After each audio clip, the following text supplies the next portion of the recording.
हम अपने इस वाले वीडियो में बात करने वाले हैं सीबीएसई क्लास 12 इकोनॉमिक्स में से जो टॉपिक हटा दिए गए हैं। तो आपके पास इकोनॉमिक्स की दो बुक है।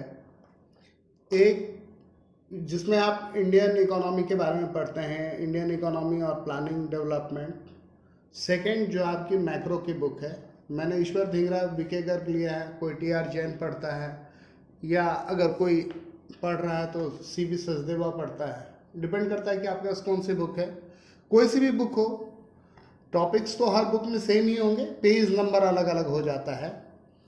तो बेसिकली ये वीडियो जो है बनाने का पर्पस ये है कि जो हिंदी मीडियम स्कूल में पढ़ने वाले बच्चे हैं, जिन्होंने हिंदी में पढ़ना है सारा कुछ, वो भी समझ सके कि क्या चीज़ हटा दिया गया है, क्या आपको पढ़ना है, क्या नहीं पढ़ना है। इंग्लिश मीडियम वाले बच्चे भी इससे समझ सकते हैं।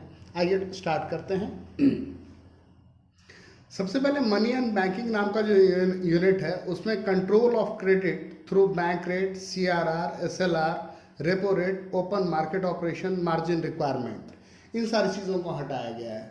तो बेसिकली मनी एंड बैंकिंग में आपको ये सारा चीज़ नहीं मिलेगा। ये सारा आपको मिलेगा जब आप इन्फ्लेशनरी या डिफ्लेशनरी गैप पढ़ रहे होंगे, मुद्रास्फीति या मुद्रा संकुचन के बारे में जब आप पढ़ रहे होंगे, ठीक है, जिसको एक्सेस डिमांड, अतिरेक मांग कहते हैं, वहाँ पर आपको ये सारा टॉपिक मिलेगा।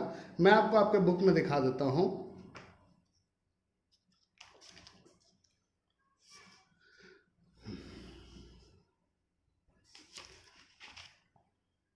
ये देखिए, ये टॉपिक है अतिरेक मांग को दूर करने के उपाय, measures to correct excess demand.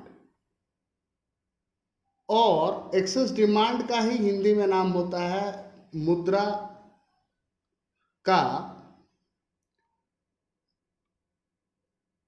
कीमत में गिरावट, जिसको इन्फ्लेशन कहते हैं, मुद्रास्फीति कहते हैं।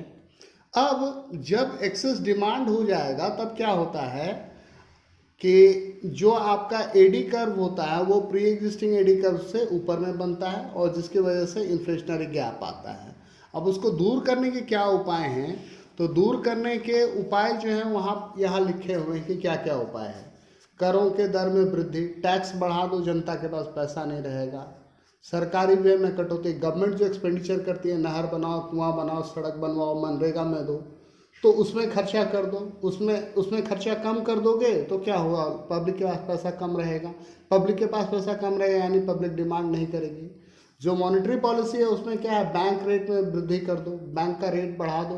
बैंक का रेट अगर बढ़ जाएगा तो क्या होगा, लोग लोन लेकर के नया बिजनेस नहीं करेंगे, इकोनॉमी में पैसा नहीं आएगा। रक्षित अनुपातों में वृद्धि। अब ये रक्षित अनुपात जो होते हैं ये दो तरीके के होते हैं, एक को बोलते हैं सीआरआर और एक को बोलते हैं एसएलआर, जो कि यहाँ आप देख रहे हैं लिखा हुआ है। इसका मीनिंग क्या होता है? ये एसएलआर क्या होता है? वो पैसा होता है जो बैंक्स अपने पास रखते हैं, और ये सीआरआर जो है वो बैंक अपने डिपॉजिट्स का सर्टेन परसेंटेज आरबीआई के पास रखते हैं। तो ये दोनों परसेंटेज अगर बढ़ जाएगा तो आपको ज़्यादा पैसा ब्लॉक करके रखना पड़ेगा।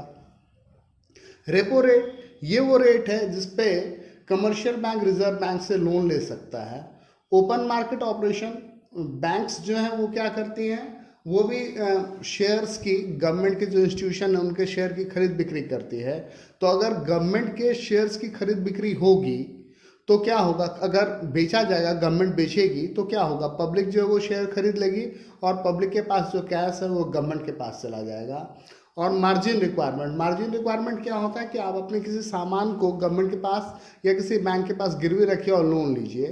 तो मान लीजिए पहले आपने 100 रुपये का सामान रखा, आपको 10% मार्जिन रख करके 90 रुपया लोन मिल गया। अब अगर वो मार्जिन रिक्वायरमेंट बढ़ जाएगा तो 100 का माल रख करके आपको 80 रुपीज़ या 75 रुपीज़ मिलेगा, तो इकोनॉमी में कम पैसा आएगा। अब ये सारी चीज़ों के यहाँ पर डेफिनेशंस भी दिए हुए हैं कि ये सारी चीज़ें होती क्या हैं। खुले बाजार की क्रियाएं, रक्षित अनुपात, निर्यात अतिरेक, आयात अतिरेक, टैक्स, सारी चीज़ों के बारे में दिया हुआ है। तो जब आप बुक खोलेंगे तो आपको पता चल जाएगा, और आपको ये पता चल गया कि आपको अब कौन सा टॉपिक नहीं पढ़ना है। अब अगर हम यूनिट 5 में आते हैं तो बैलेंस ऑफ पेमेंट में डिफिसिट, बैलेंस ऑफ पेमेंट, जब हम किसी कंट्री के साथ ट्रांजेक्शन करते हैं तो दो तरीके का ट्रांजेक्शन होता है। एक होता है विजिबल, मतलब वस्तुओं का आयात और निर्यात। तो वस्तुओं को आप देख सकते हैं, तो वस्तुओं का आयात और निर्यात, इसके लिए बैलेंस ऑफ ट्रेड नाम का अकाउंट बनाया जाता है। और जब उसमें वस्तुओं के साथ साथ सेवाओं और अन्य दूसरी मदों को हम जोड़ देंगे तो वो क्या हो जाता है, वो बैलेंस ऑफ पेमेंट अकाउंट हो जाता है। तो बैलेंस ऑफ पेमेंट अकाउंट में डिफिसिट का क्या मीनिंग है, ये चीज़ पढ़ना है। और determination of exchange rate in free market, कि अगर खुले बाजार की क्रिया होगी तो उसमें कैसे रुपया और डॉलर का क्या एक्सचेंज रेट होगा। तो ये बेसिकली डिमांड और सप्लाई का सिस्टम है। डिमांड और सप्लाई का जैसे हिसाब किताब होता है, वैसे ही जहाँ पर डिमांड कर्व सप्लाई कर्व को काटेगा, ये मान लीजिए फॉरेन एक्सचेंज का डिमांड कर्व है और ये मान लीजिए फॉरेन एक्सचेंज का सप्लाई कर्व है, वो जहाँ पे कट कर रहा है वही इक्विलिब्रियम हुआ। तो ये फ्री मार्केट का हिसाब है। फ्री मार्केट में क्या होता है, सारा चीज़ जो है वो डिमांड और सप्लाई से डिटरमाइन होता है। तो ये टॉपिक अब आपको नहीं पढ़ना है। और बैलेंस ऑफ पेमेंट में डिफिसिट का क्या मतलब है, तो उसके बारे में भी मैं आपको दिखा देता हूँ कि भुगतान शेष में असंतुलन क्यों होंगे, कैसे होंगे।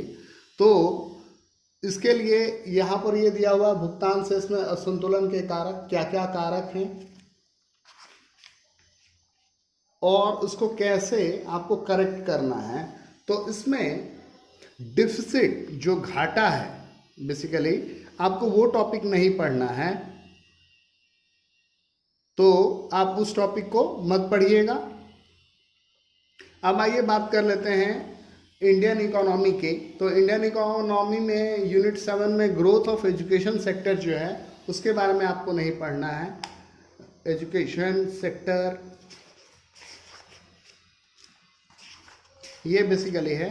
तो इसमें ये जो है एजुकेशन वाला टॉपिक ये आपको नहीं पढ़ना है। शिक्षा पे कैसे यूजीसी बनेगा, कैसे कॉलेज होगा, क्या यूनिवर्सिटी ग्रांट कमीशन है, इसके बारे में आपको नहीं पढ़ना है। तो ये एजुकेशन वाला टॉपिक जो है केवल इसको नहीं पढ़ना है। और उसके बाद क्या है, अगर एग्रीकल्चर वाला टॉपिक देखिएगा, एग्रीकल्चर वाला टॉपिक जो कि आपका चैप्टर नंबर 3 है बेसिकली।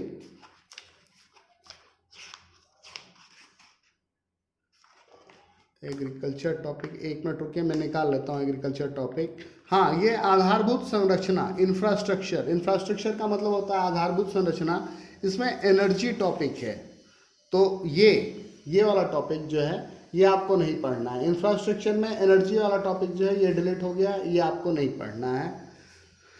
तो इस तरीके से आपको ये समझ में आया। और इसमें ऑर्गेनिक फार्मिंग और अल्टरनेटिव फार्मिंग जो एग्रीकल्चर वाला टॉपिक है उसमें ये दो टॉपिक आपको नहीं पढ़ना है। ऑर्गेनिक फार्मिंग आपको पता है कि ऐसे तरीके से फसल को उगाओ जिसमें खाद जो है, पेस्टिसाइड है, ये सारी चीज़ें कम डलती हैं। तो ये एक टॉपिक आपको नहीं पढ़ना है। और बाकी आप सारा पढ़िए। वैसे इस टॉपिक के अंदर अगर मेरी माने तो सिंपल बात है, लॉकडाउन 1 साल के लिए आया है और ये 1 साल आपके लाइफ को 2 तरीके से अफेक्ट करेगा। अगर आप इसमें अलर्ट हैं, इसमें अभी आपको ज़्यादा इनिशिएटिव और ज़्यादा मेहनत करनी चाहिए। क्यों? क्योंकि जो नॉर्मल सिस्टम है वो तो हो नहीं पा रहा है, स्कूल नहीं हो पा रहा है, आप जुड़ नहीं पा रहे हैं। और जैसे स्कूल में सीखते थे कि बहुत तरीके से अपने दोस्तों से भी सीख लिया, वो भी कम हो पा रहा है। टीचर से डायरेक्ट क्वेश्चनिंग कम हो पा रही है। आप फ़ोन और ऐसे करके जुड़े हुए हैं या ऑनलाइन क्लास के थ्रू जुड़े हुए हैं। तो ऐसे में स्टूडेंट को इनिशिएटिव ज़्यादा लेना चाहिए। और अगर मेरी माने तो आप पूरा बुक पढ़िए, हर सब्जेक्ट का पूरा बुक पढ़िए। क्यों? क्योंकि कल को जब आप किसी एग्ज़ाम में जाएंगे तो वो ये थोड़ी ना पूछेगा कि भैया तुम तो लॉकडाउन में पढ़े थे तो तुमको ये सब बात हम नहीं पूछेंगे क्योंकि उस साल ये सिलेबस से हट गया था। ऐसा तो नहीं होता है। वो तो जब क्वेश्चन करते हैं तब तो वो पूरा ही पूछते हैं। तो आपको भी पूरा ही पढ़ना चाहिए। अगर नेट रिज़ल्ट पूछे कि ये वीडियो तुमने क्यों बनाया, तो मैं यही कहूँगा कि ये वीडियो मैंने ये कहने के लिए बनाया कि बच्चों, क्या हट गया है, क्या रह गया है, उसकी चिंता छोड़ दो, तुम पढ़ो पूरा ही। ये अलग बात है कि अगर तुमसे नहीं पूछा है तो तुम्हें लिखने की ज़रूरत नहीं है। एग्ज़ाम में भी तो आप बहुत सारा पढ़ करके जाते हैं, और अगर कोई चीज़ एक नहीं पूछा तो क्या करते हैं, आप नहीं लिखते हैं, है ना। तो बस यही चीज़ है।